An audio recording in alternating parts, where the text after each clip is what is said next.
Olá maltinha, no último vídeo houve muita gente que disse que não tinha entendido bem porque não sabia jogar xadrez. Então eu hoje trago um vídeo para vos ensinar a jogar xadrez. Se vocês já souberem, podem também assistir, não tem problema nenhum. Até eu às vezes vejo alguns vídeos porque acho interessante ver a forma como ensinaram às pessoas, porque eu não fui ensinado assim, eu fui ensinado de uma maneira muito mais tradicional, a ver as pessoas a jogar e tal. Mas vou-vos ensinar as regras básicas do xadrez, como as peças se movem, o significado de alguns termos básicos de xadrez e duas regras especiais que existem neste jogo tão antigo. Então, nós temos aqui em cima as peças. Esta mãozinha não é uma peça, nem este caixote, é só estas 6 peças. Temos o lado branco e o lado preto. No xadrez, os lances são alternados, quer dizer, as brancas jogam primeiro, depois as pretas. Brancas, pretas, brancas, pretas. Sempre alternado. E as brancas começam primeiro. Então, vou começar a explicar como as peças se movem. Este aqui é o rei. Ele é a peça mais importante do tabuleiro, porque vale pontos infinitos. Porque o rei é a peça que nós devemos proteger mais, porque se ele morrer, entre aspas, nós perdemos. Eu já vou explicar como é que é morrer, mas o rei ele pode se mover em todas as direções, apenas uma casa, e pode capturar também assim. Por exemplo, se tivermos aqui um peão preto, o rei pode capturar este peão, porque ele se encontra à distância de uma casa na diagonal, já que o rei pode andar em todas as direções. E no xadrez, ao contrário das damas,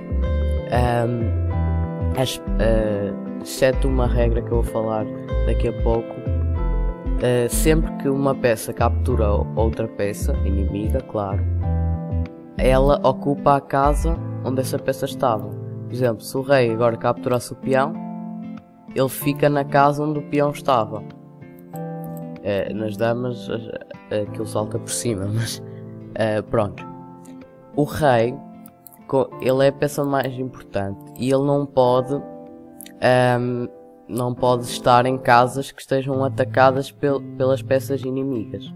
Já vou explicar isso daqui um bocado. Então, cada jogador tem um rei e pronto. E para as pretas funciona exatamente igual, o rei move-se nas mesmas direções. E outra coisa, os reis não podem estar assim, isto é ilegal. Os reis têm que ter pelo menos uma casa de distância entre si. Podem estar assim, assim, assim, assim, assim, assim, assim e por aí fora. E claro, podem estar aqui no canto. Pronto, não podem estar encostados assim, isso não pode. Ok, então agora temos a torre.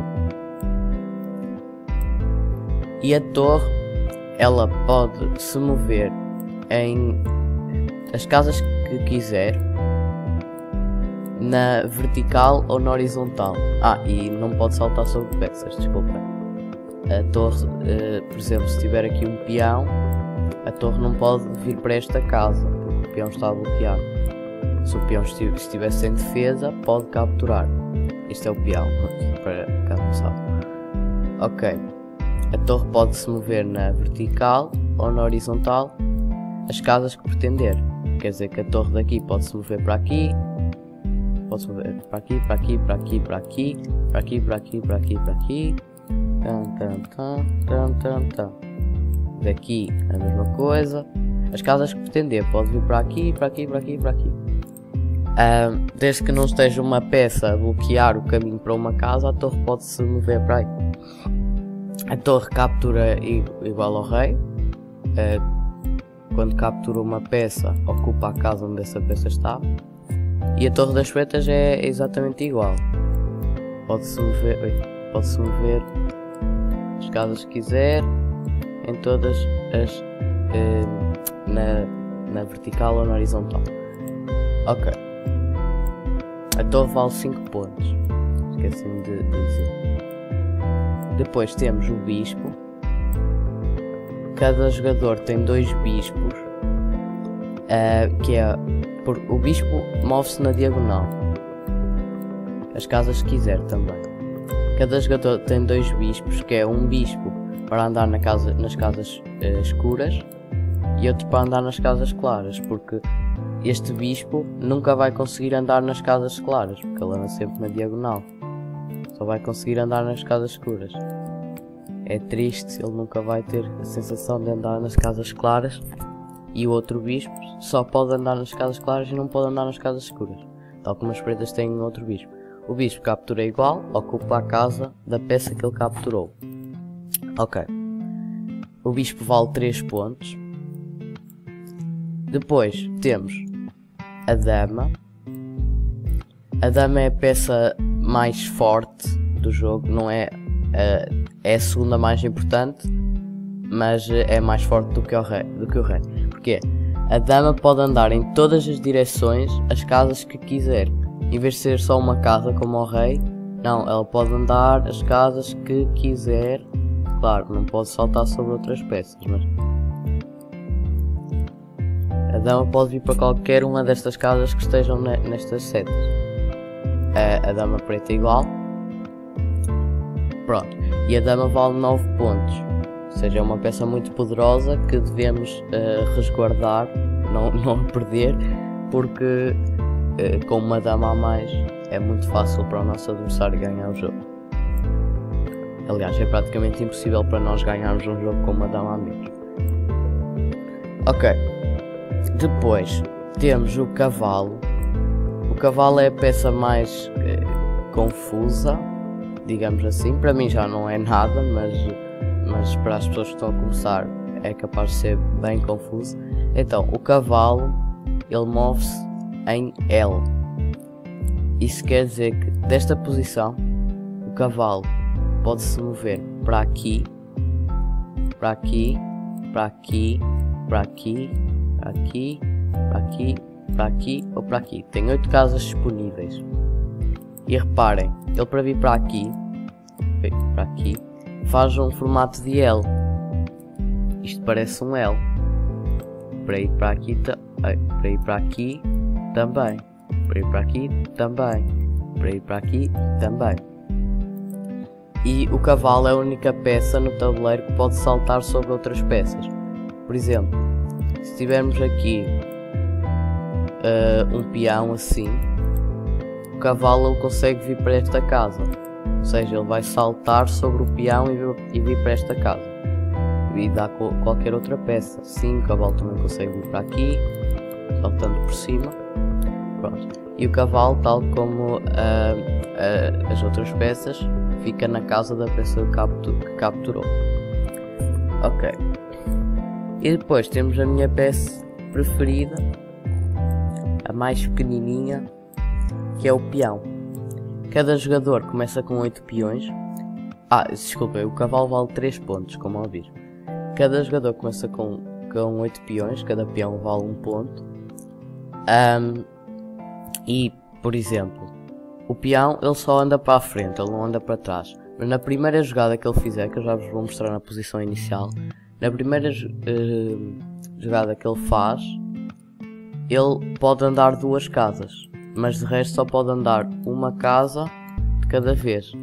Mas na primeira jogada ele pode andar 2 casas ou uma. Se quiser que ele ande só uma, pode-se andar só uma. Mas depois da primeira jogada desse peão, já só pode andar uma casa. E outra curiosidade, se um peão chegar à última fileira do lado contrário, que é do lado do adversário, ele pode ser trocado por uma peça à escolha entre a dama, a torre, o bispo e o cavalo. O rei não, cada jogador só pode ter um rei. Normalmente escolhe-se a dama porque é a mais poderosa, ou o cavalo, em posições muito específicas que é preciso promover para cavalo. Quando o peão chega aqui ao fim, chama-se a promoção. Pronto, as pretas também, claro. Sim. Depois temos assim esta posição. Ok, agora vou pôr aqui a posição inicial. Vou só montar aqui as peças. Acelera aí, editor.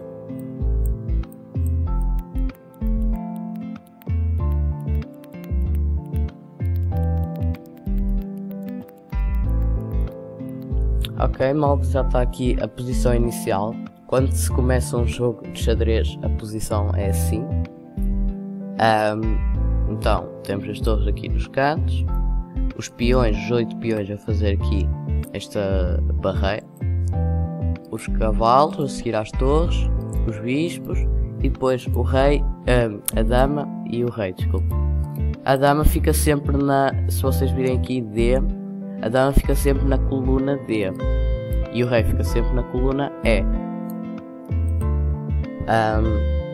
Eu quando andava na primária, uma história engraçada, que eu punha assim, eu punha assim, só para se algum dia abrisse aqui o centro, eu poder capturar o rei do meu adversário, mas não, as peças estão assim, eu descobri isso mais tarde. Ok, na posição inicial as brancas têm 20 lances possíveis, que é avançar os peões ou duas ou uma casa. Se for duas casas, todos os peões já dá 8 lances possíveis. Uma casa dá mais 8, está 16. E depois os cavalos que podem saltar por cima dos peões em L, se vocês repararem, em L. Pronto, e as pretas igual. Então as brancas começam a jogar, por exemplo, assim. E depois o jogo vai andando, sempre lances alternados. Ok, agora vou falar sobre o checkmate. Calma aí. O checkmate é quando um rei está a ser atacado por peças inimigas e não consegue evitar ser capturado. Ele nunca chega a ser capturado na prática, mas na teoria não há forma de ele evitar ser capturado. Por exemplo, temos aqui o rei branco. Sei lá.